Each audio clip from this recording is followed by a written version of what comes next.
Science is the great antidote to the poison of enthusiasm and superstition.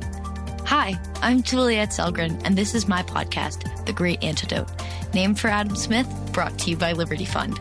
To learn more, visit www.adamsmithworks.org. Welcome back. Today I want to talk about something that many people are probably aware of much more than in 2013 when this author started writing about it. Today, on May 3rd, 2022, I'm really excited to be talking to Arnold Kling. He's an author, economist, and a very original thinker. He writes a thing called In My Tribe at Substack, which is cool. You should go check it out. He blogged for many years at Econlog, which is Liberty Fund's blog. We're going to be talking about his book today called The Three Languages of Politics. As I said before, it was published in 2013, and it argues that progressives, conservatives, and libertarians each have their own language and way of looking at the world, and often that those don't overlap. It's as if they speak different languages that make it harder to communicate and easier to demonize other people, to be intolerant, and to be incivil with each other. Since then, the issue has been revisited. There's a second edition of the book, and is there a third one? Yes, there's a third. And then many subsequent essays. Welcome to the podcast. Thanks. I'm looking forward to it. So before we get started, the question, what is the most important thing that people my age or in my generation should know that we don't? Well, I'm not sure what your age is. I'm going to guess something around age 20 plus or minus. And I'm going to point out that it's impossible for someone my age to stop at one thing. I don't know if you noticed, but Kevin Kelly, who's 70 years old, just in the last few days published a great list of 103 such things. So I'll stop at two. The first one I'll summarize as work for a profit, and the second one is get on a path that leads to grandchildren.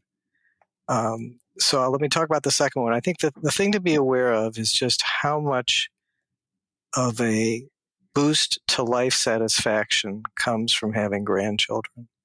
I would say that if you gave me the choice to have just one of three things, an Academy Award, a Nobel Prize, or grandchildren, I would go with the grandchildren. And I can't think of anyone I know who would answer that differently.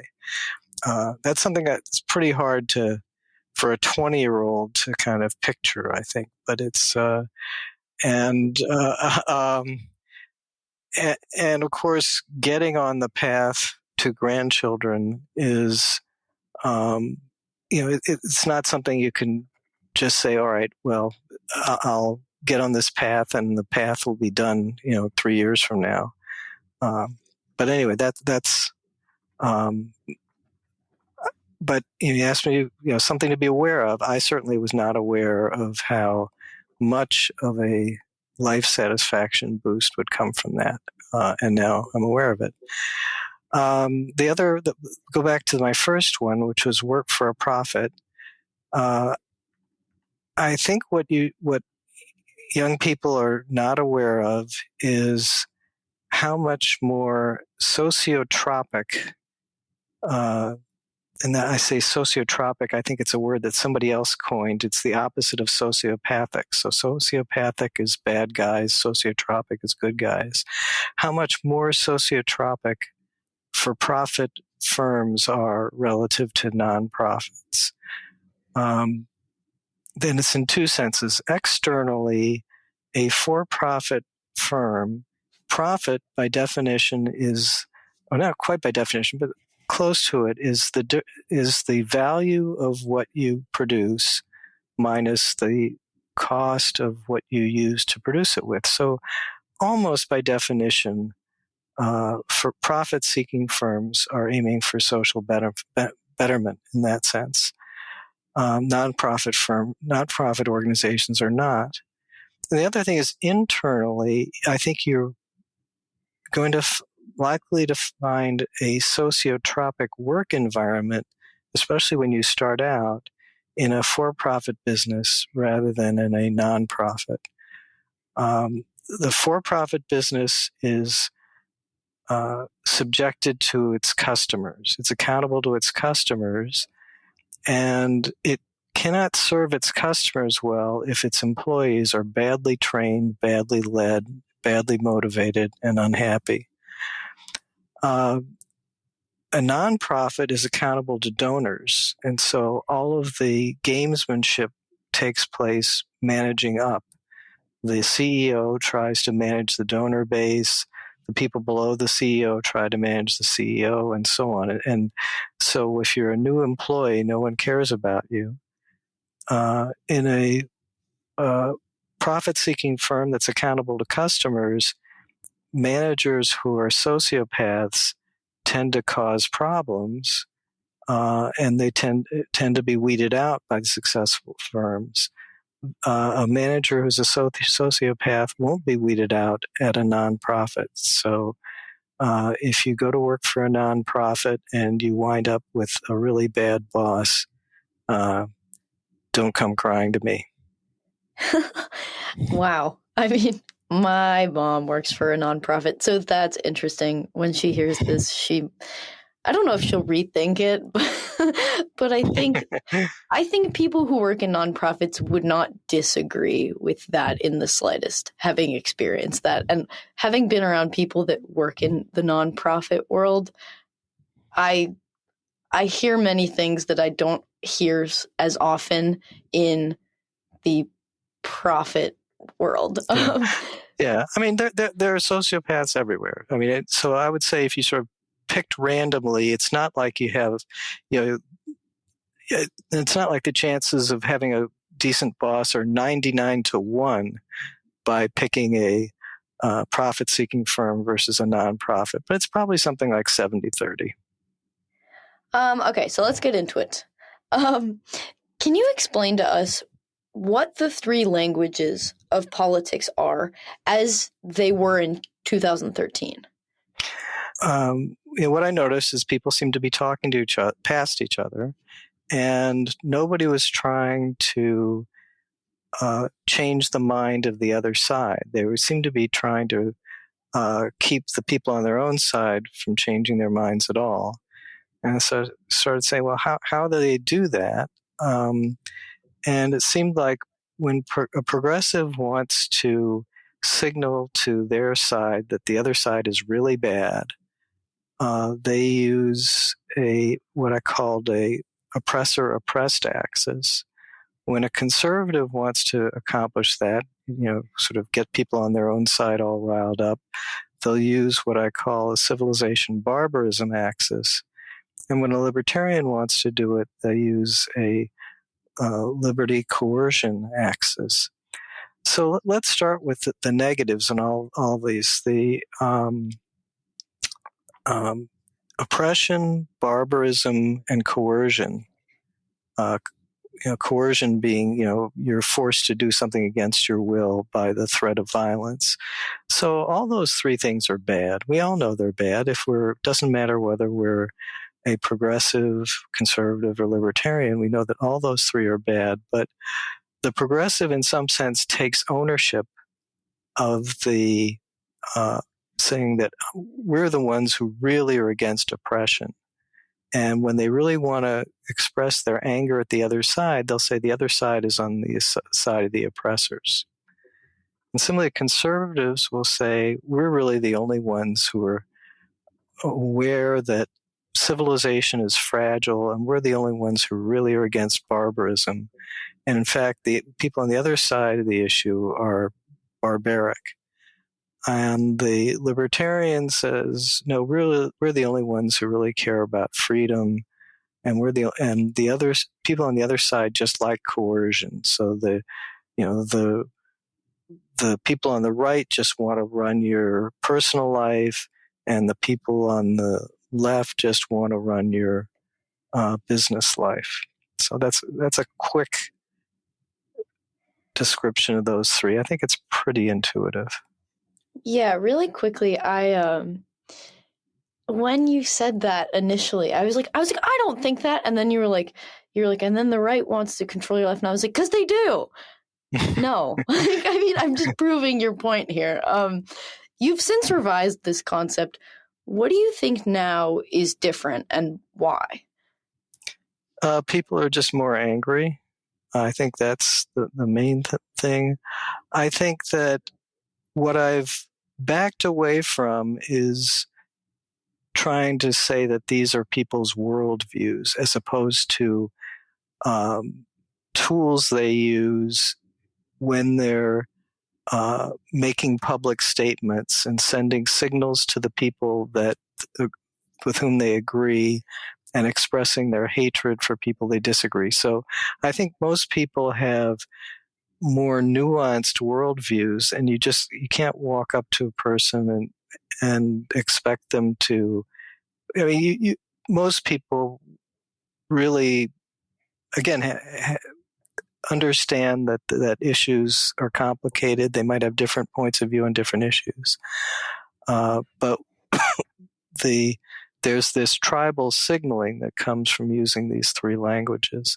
So I've become more interested in the sort of the psychology of it, and not thinking of this as a political theory, but of a theory of communication and of political psychology, tribal psychology, so to speak.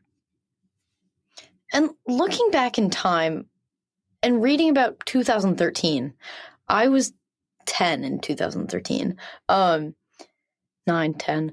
It seems to me that you were one of the very few scholars that were thinking about the growing partisanship or polarization at all in politics. Jonathan Haidt, too. Greg Lukianoff kind of saw that also at the time. How did you come up with the idea behind the book, and why did you think it was so important to write it when you did? Again, I think I was frustrated by by the type of punditry I was seeing. Somehow I found myself stepping back and asking, what are these people accomplishing? What is Paul Krugman accomplishing? What is Rush Limbaugh accomplishing? And it your intuition, or my intuition before as well, if somebody's in the public sphere, they're trying to change the minds of the people on the other side. Or maybe they would be trying to open up the minds of the people on their own side. But instead, when I stepped back and looked at it, it was clear that people were trying to close the minds of the people on their own side. And then, so that's led me to the mechanism for doing that. And my motivation for writing the book was to kind of expose that. And so, thereby the anger would go down. If people realized, oh, this is what we're doing, we're, using these axes to stimulate anger, we'll change and we'll behave differently. And of course, the net result of that is from 2013 to today, the level of anger went way down. It became outrage. I mean, so what I'm saying is that the book failed. Well, I don't think it's that it failed necessarily. I think there are a lot of other factors at play, and we'll kind of get into that a little bit. But before we do that, you were talking in recent writings about affective polarization. Can you explain how that's different from just general polarization and how that is affecting us? Okay, so it starts with an A, affective, and affect has to do with your emotions. And I've borrowed this from professional political scientists who came up with this idea. And it's basically when you're not polarized around issues, but you're polarized around your political identity. So it's not that that you're in love with the policies on your side, but you hate the other side, and that's your motivation for voting. And I think maybe the best example of that I can think of off the top of my head is, early in COVID, the left's view was people who were worried about COVID were being racist. They, some of the Democratic politicians made a point of going out among crowds of Chinese Americans to show their opposition to racism and their lack of concern about COVID. And, very early, like in the first month, you could tell that it was the division was that conservatives and Republicans were worried about COVID and mad at China, and the Democrats were, kind of saying, "Oh, you're crazy for worrying about it." And of course, a few months later, those polls reversed. So what that says is that there isn't, so much of a consistent thinking about the substance of the issue. It's just once a tribe, coalesces around a point of view, then the other point of view just becomes totally unacceptable. That would be an example where just knowing that the other side is saying something makes you want to say the opposite. And also, I was reading something by Tyler Cowen, and if I remember correctly, it says something along the lines that outside of media and outside of academia, that polarization isn't really a big deal. So then that leads me to think affective polarization is what we should focus on, and what kind of everyone is just being like gripped by, and like it will not let go. Yeah, it's really hard to know, because I think, a lot of us, who are interested in this sort of stuff are in a bubble where people really care a lot about this stuff. And so, and think about it maybe every day. And they're the ones who are most likely to be polarized. So I don't know, once you, get 50 miles outside the Beltway, how much polarization you find in sort of, everyday America. So the failure of the book, well, I don't think it's a failure, but social media and technology obviously were on the rise and now are very prominent. I would say they're still kind of on the rise. What role do you think that social media platforms and just being connected to the internet all the time, what role do you think that that's played on affective polarization? And is there a particular platform that makes it worse, or, Yeah. Well, all you have to do is Google Jonathan Haidt, and you can get the point of view that, puts a huge amount of blame on social media. And I think there's something to that. Maybe he takes it a little too far. But it certainly encourages rapid thinking, which means, and discourages nuance. So if you're going to get retweeted, I guess that the discussion has really migrated pretty much to Twitter, as far as I can tell. I don't follow Twitter, and I haven't looked at my Facebook in months. So maybe there's still a lot going on in Facebook. But I know that Twitter still has a huge effect. And I think the studies are showing that a very small proportion of people really drive things in Twitter. They either do most of the retweeting or do most of the tweeting or whatever. And that small number of people are a very angry cohort. I mean, their personalities are very combative. So it becomes a very combative place. And the rewards in terms of getting followers and retweets go to the most combative people. So it's a very toxic environment. I think if everyone's right now playing the game, of telling Elon what he should be doing, what I think he should be doing is charging people a fee for retweeting. Now, I'll tell you how this came up to me. I was reading a Matt Iglesias essay on Substack, and this was clearly Matt Iglesias saying something wrong on the internet, and I so much wanted to leave a comment telling him what was wrong. But you can only leave a comment on his Substack if you're a paid subscriber. So it would have cost me $8 to subscribe for a month to leave that comment. I thought, oh, I don't really want to pay $8 just to leave one comment.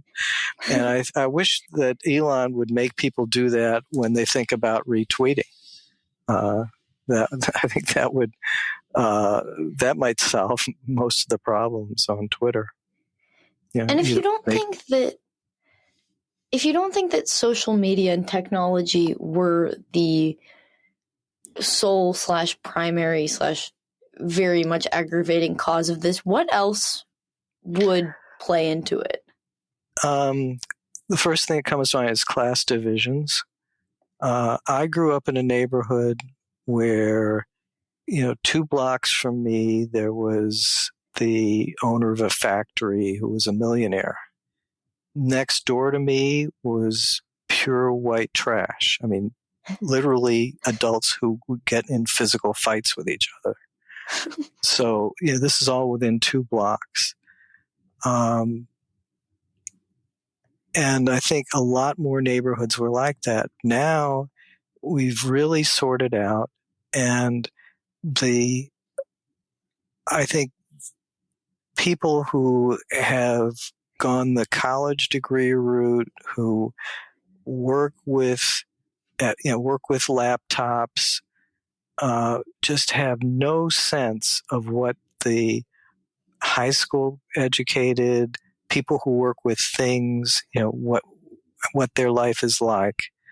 And I think that is a big factor in this. That's interesting. I haven't thought about that in terms of that playing a role, but I think it makes sense. Yeah, I mean, you probably didn't grow up in an environment that was as socially fluid as the environment I grew up in. No, is my guess. I grew up surrounded by what Jay Bhattacharya at Stanford calls the laptop class in Northern Virginia. So, right. No, I did not. David French, who I've had on the podcast, listeners, go listen to those episodes. They're about free speech. He wrote a book a few years ago called Divided We Fall. And he makes the case that people with different political views and different social classes and different backgrounds mix less and less. I mean, what you were saying.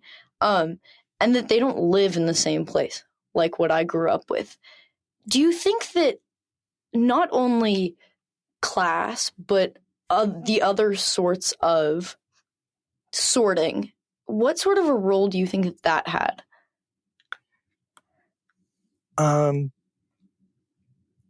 Well, another way to describe it, I've heard Yuval Levin say this, is that it used to be that different components of the American elite had different backgrounds and different values. So people who were leaders in the business community, who were in the Chamber of Commerce, or, who are just, CEOs of big companies or owners of companies, had a different worldview than people who were in academia or journalism or entertainment. But now it's all coalesced into, one common belief. And and it's a belief that is in many ways hostile to everyone else. So that we lost the plurality of elites and that kind of interplay that was probably healthier before. When Russ Roberts interviewed you a few years back, which is how I heard about the book. He said, quote, "One of the drawbacks of this book is that it takes a lot of the fun out of hating your political opponents. So you might not want to read it. If you read it, you should have a warning label. Caution may lead to tolerance of people who don't think the way you do," end quote. And in fact, in the book, you make the case for learning to speak other political languages.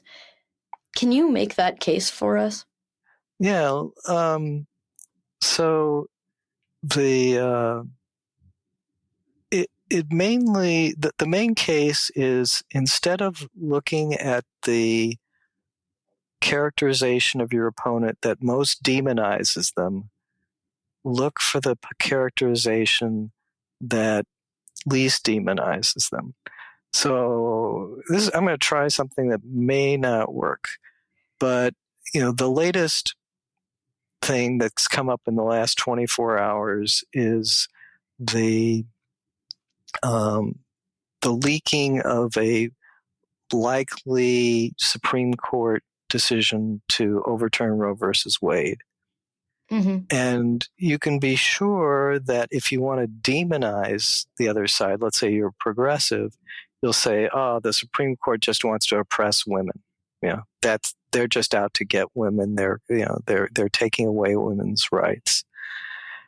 So if you're conservative, you'll say that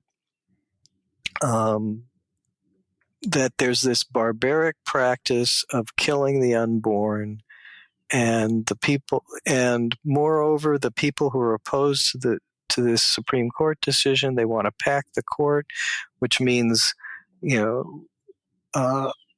getting rid of, really changing one of the three branches of government. That's barbaric. You're undermining our civilization, and so on. So I won't go into a libertarian interpretation, but I'll just say that what you ought to do instead is sort of recognize the strongest point of view of the other side, or what, why would, let's say you're a progressive.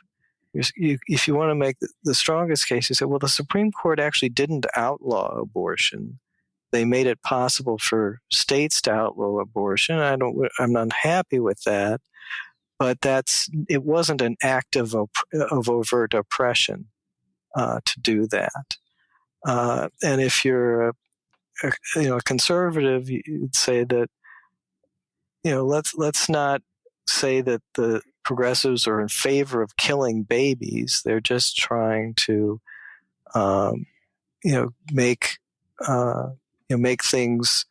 make a world that's better for women. And in fact, I would point out, maybe this is a digression, but in the 1950s, who was getting the demand for abortions in the 1950s would have come from prostitutes, women who were engaged in premarital sex, and women who were engaged in extramarital sex. All those things were frowned upon at the time, and laws against abortion were kind of fitting in with that notion that only a bad woman would want an abortion. And what happened is that by 1973, the stigma against a woman who was pregnant had gone down, especially around premarital sex. But by premarital sex, marital sex went from being, really unacceptable to being, totally okay by 1973. And so the abortion laws were just out of date. They were like other laws that were repressive, like, you could actually, there were laws against adultery on the books.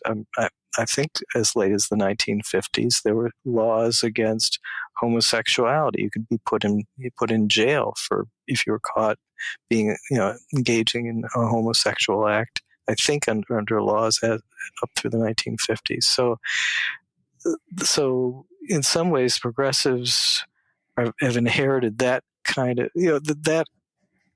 that's what the world looks like pre-Roe versus Wade, a world of repression and stigmatizing women who engage in premarital sex, and we can't.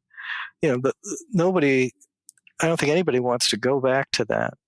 But conservatives don't want to remember what that period is like, and they certainly wouldn't want to defend it. But they would rather demonize progressives and say all they want to do is kill the unborn. So when Russ Roberts, also great example, I think very relevant. So I think that makes this so much more real, right? Yeah. Russ Roberts also noted that this book transformed him. To what extent has it transformed you?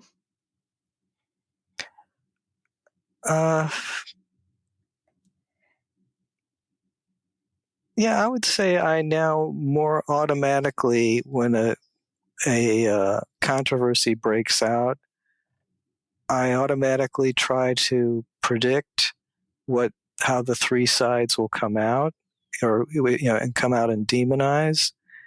And when that prediction comes true, it becomes easier for me to not become tribal myself, but to sort of back away and say,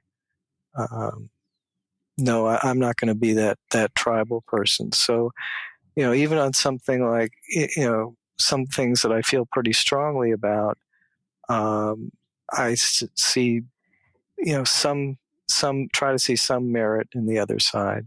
I don't want to sound like I'm super virtuous on that. I mean, I can probably dig up some of my In My Tribe essays that are themselves pretty tribal, but I think I am more aware of when I'm being pulled in. I guess so. Let's take an example. A conservative columnist, Victor Davis Hanson. He is so predictably on the civilization versus barbarism axis that I just read very little of him. I probably, if I had to take sides, I'd take his side on almost every issue. But I think he's not adding value or information by characterizing the left as barbaric. I just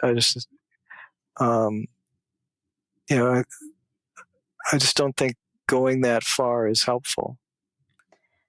So do you, so then, I mean, let's say like a writer, to be more compelling and to be less polarizing simply by standing by your political language, would kind of being aware of your language and then adopting or coming at it from different languages, would that ease the problem, do you think? I don't think trying to pass as someone for a different tribe is the way to go. And I sort of cringe when conservatives try to describe themselves as oppressed, or, the left says, we're really the civilized ones, or whatever. I think the better thing to do is just to come up with, do what's called steel manning, which is come up with the best argument for the other side and relate to that.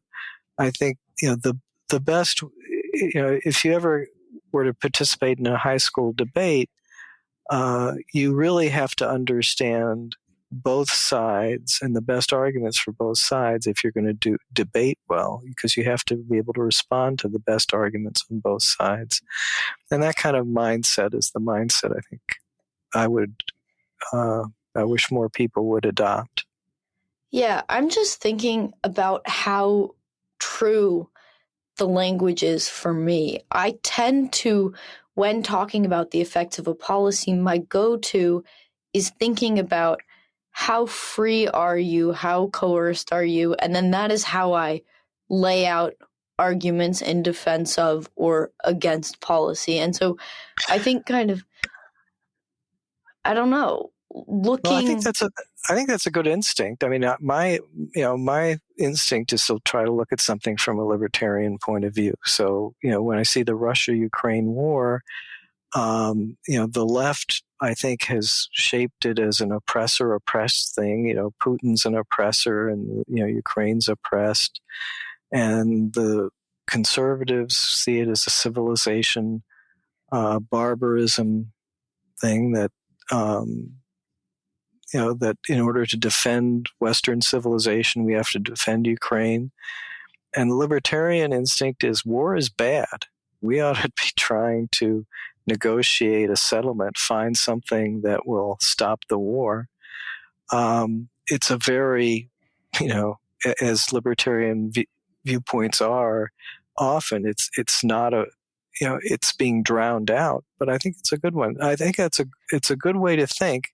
What's bad is to assume that the other side just wants coercion, that the whole point of supporting Ukraine in the Ukraine war is to, strengthen the state and engage in more coercion. You have to acknowledge that there are positive motives. A place that I worked once had a set of kind of operating, they called it operating principles, but maybe doesn't serve as a principle, but assume positive motivation was one of the most interesting ones, because you'd be one department and the other department would be doing things that seemed to be screwing you up, but instead of just saying they're just bad people, they're screwing us up, say, well, there's some positive reason why they're doing that, and so that's that's an important thing that I've carried with me. And I think that's the way to, you can go ahead and follow a libertarian instinct. I think it leads to the right result of incredibly large amounts at the time. But at the same time, assume positive motivation on people who are advocating things you don't like. So what I've been thinking about is that the people who read your book, I'm guessing 9 times out of 10, maybe even more than that, they become more tolerant. But I worry that the people who are actually interested in the book and the idea are already more flexible to begin with, or are less predisposed to hate other groups or something. Do you think that could be the case? And if it is, what is there to do about that? I'll bet that's the case. I think the thing that I think there are actually a lot of people who don't want to be affectively polarized. I think it's a very loud minority. And some of the things we have to think about are how to protect our institutions from these loud minorities. I'll throw out an example, the trans movement. People, I think some people expect, well, it'll be like the gay rights movement. It'll start out unpopular, but in the end, we'll be happy that they achieved what they did. I just don't see that kind of end game coming from the trans movement. I think it's just, it's loud and it's divisive, and it just, I don't see the good that it's causing anywhere. I don't see us getting to a good end game from it. And I think it's a lot of what's called the woke movement is a very loud and determined minority. And I don't think they're taking us to a good place. So the question is, how do you get institutions to resist this? I mean, it's sort of amazing to me, as someone who disagrees with the way that the diversity, equity, and inclusion thing is going, to watch the way, like, no university president is willing to stand up to it. And I was just listening to a podcast the other day, and somebody said, why don't the corporations just fire the people who the employees who insist that they take these ultra progressive stands. The inability of the institutions to stand up is a challenge. And I think social media is an example of that, where the loud and the angry get a really disproportionate share of attention. And so it's not that more people need to read my book. I think you're right. The people who read it tend to be people who are predisposed anyway. It's the people. It's the people who are predisposed to take a more live and let live view are not being reinforced by the institutions that ought to be reinforcing them. The leaders of corporations, of universities, of newspapers are just not standing up for principles. That's a good point. I wish we had more time, but I only have time for one more question. So, what is one thing you believed at one time in your life that you later changed your position on, and why? Okay, that's a tough one, in the sense that my positions, and this may be in part why I wrote the book, is that I was very much on the left when I was your age. So, my political outlook has changed completely. And I was a Keynesian economist when I left graduate school. And so my economic outlook has changed considerably. So I can't, in the 5 minutes remaining, explain those changes. So let me try a more narrow, specific example. The internet created a business problem that I summarize as: information wants to be free, but people need to get paid.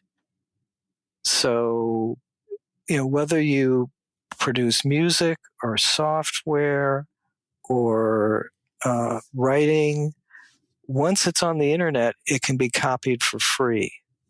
And so economically, the marginal cost of the next user is zero, and so the price ought to be zero. So the question is, how are you going to support content? There's subscription models, there's advertising models, there's the freemium, there's, I have to pay if I want to I can read Matt Iglesias, but if I want to comment, I've got to pay. There are all these models. And this is 25 years ago now. When I was first looking at this, I liked the model called micropayments. That is, you pay a penny or half a penny. If you listen to a song, you pay a penny or something. And I thought that was a really cool model, and that should take over. Since then, I've never made a single micropayment, and I finally figured out what was wrong with it when this guy Clay Shirky came up with the concept of mental transaction costs. People don't want to have to sit and think, is this worth a penny? Is it worth half a penny? The mental transaction costs they don't want to pay. So micropayments never took off, and I think there's a good reason why they won't take off. That is so interesting. Thank you so much for sharing. I have never even, I have thought about it, but then if you're thinking about a platform like Spotify, for instance, how would that work? Would you have a card on file, and every time you listen to a song, it just automatically charges you? Would that reduce the mental transaction cost? That would, but I just don't think that works. I think that the Spotify model is right. I just have access to everything and just pay. I think that is good. By the way, I never believed in the advertising model, and it still bugs me. It drives me nuts when I go to like a newspaper page and it's like, 90% of the screen is ads. There's got to be a better solution than that. I think Substack, hopefully everyone will go to Substack, including like just what we now think of as newspapers.